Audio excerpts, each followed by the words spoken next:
Hello friends, welcome to Honey Chittu. Rasam சாதம், சாம்பார் சாதம், சப்பாத்தி, காரக்குழம்பு இது எல்லாத்துக்குமே அருமையான சைட் டிஷ்ஷு.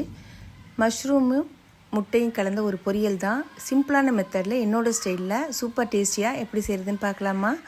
இது செய்கிறதுக்காக ஒரு பாக்கெட் காளான் எடுத்திருக்கேன். இந்த காளானை நல்லா ஃபுல்லாக தண்ணியில் கழுவிட்டு 2 தடவை 3 தடவை தண்ணியில் கழுவிட்டு இது போல் 4 பீஸாக கட் பண்ணி எடுத்துக்கலாம்.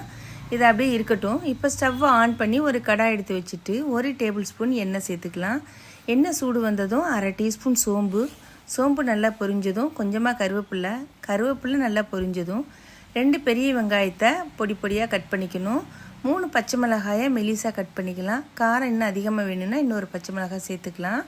இது ரெண்டே அந்த எண்ணெயிலே சேர்த்து நல்லா வதக்கி விட்டுறணும். வெங்காயம் சீக்கிரம் வதங்குறதுக்காக நம்ம ஒரு 1/2 டீஸ்பூன் உப்புத்தூள் சேர்த்துருக்கேன். போதும், தேவைப்பட்ட பின்னாடி சேர்த்துக்கலாம். இந்த உப்பு சேர்த்ததுக்கு நல்லா வதக்கினதுக்கப்புறம் சீக்கிரத்துலேயே வதங்கிரும். இப்போ நம்ம ஏற்கனவே கட் பண்ணி வச்சோம்ல, அந்த காளானே இதில் சேர்த்துடலாம். காளான் சேர்த்து 1 நிமிஷம் போல் நல்லா வதக்கி விட்டுட்டு அப்படியே லோ ஃப்ளேமில் வச்சுட்டு மூடி வச்சிடலாம். அந்த தண்ணியிலேயே நல்லா காளான் வெந்துடும். இப்போ மூடியை திறந்து பாருங்கள், நல்லா வெந்து அப்படியே காளான்லாம் சுருங்கி வந்துருச்சுல்ல. இதை ஒரு பெரட்டி விட்டுட்டு ஒரு முட்டையை உடைச்சி இந்த காளானோடு சேர்த்து ஊற்றிடலாம். முட்டை ஊற்றுனதுக்கப்புறம் உடனே நல்லா அந்த முட்டை காளான் இல்லை எல்லாத்தையுமே ஒன்றா நல்லா மிக்ஸ் ஆகிற அளவுக்கு பெரட்டி விட்டுடலாம். பாருங்கள், முட்டை தனியாகவே தெரியலல்ல. இப்போது 1/2 டீஸ்பூன் மிளகுத்தூள், 1/2 டீஸ்பூன் சீரகத்தூள், 1/4 டீஸ்பூன் மஞ்சள் தூள் இது எல்லாத்தையும் சேர்த்து நல்லா ஒரு பெரட்டி விட்டுட்டு எல்லாம் ஒன்றா மிக்ஸ் ஆனதுக்கப்புறம்